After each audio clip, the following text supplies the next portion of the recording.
السلام عليكم ورحمة الله وبركاته.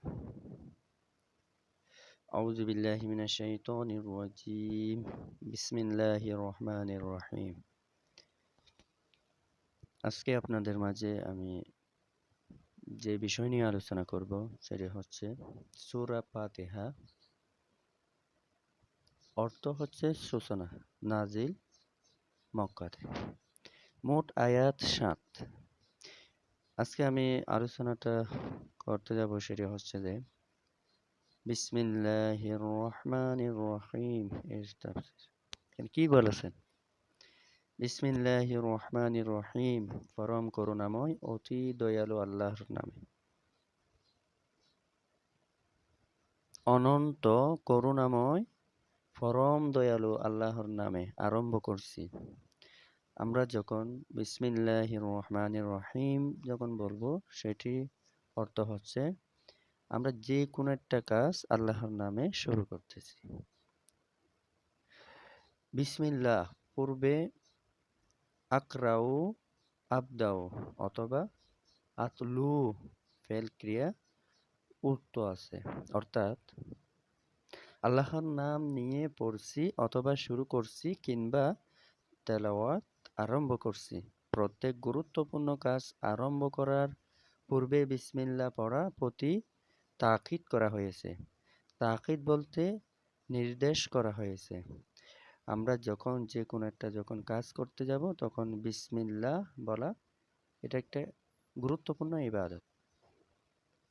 এটা হলো আমরা বিসমিল্লাহির রহমানির রহিম হোক বা বিসমিল্লাহ বলি, সেটার ক্ষেত্রে গিয়ে এই কাজটা আল্লাহর উপর ভরসা করে শুরু করতেছি, আল্লাহর নামে শুরু করতেছি, যিনি দয়ালু পরম করুণাময়। আমরা যদি এইভাবে কাজটা শুরু করতে পারি, সেটার ক্ষেত্রে ওই কাজের মধ্যে বরকত, রিজিক সব কিছু থাকবে। নির্দেশ করা হয়েছে যে খাওয়া, জবে করা, ওষুধ, উযু করা এবং সহবাস করার পূর্বে বিসমিল্লাহ পড়ো।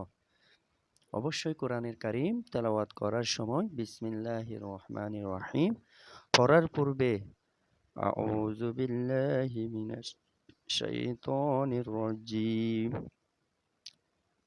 পড়াও অত্যাবশ্যক। মহান আল্লাহ তাআলা বলেছেন, অতএব যখন তুমি কোরআন পাঠ করবে তখন বিতাড়িত শয়তান থেকে আল্লাহর কাছে আশ্রয় প্রার্থনা করো। হে হচ্ছে আজকে বিসমিল্লাহির রহমানির রহিমের গুরুত্বপূর্ণ কিছু কথা বলা যায় তাফসীর। আমরা সবাই যে কোনো কাজ কর্ম, যে কোনো ক্ষেত্রে গিয়ে আমরা বিসমিল্লাহ বলা গুরুত্বপূর্ণ সাথে বলার চেষ্টা করব।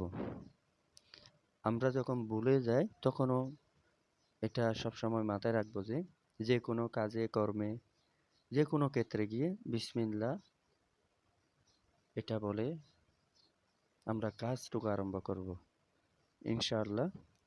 আজকে এই পর্যন্ত। সবাইকে ধন্যবাদ। আসসালামু আলাইকুম ওয়া রাহমাতুল্লাহ।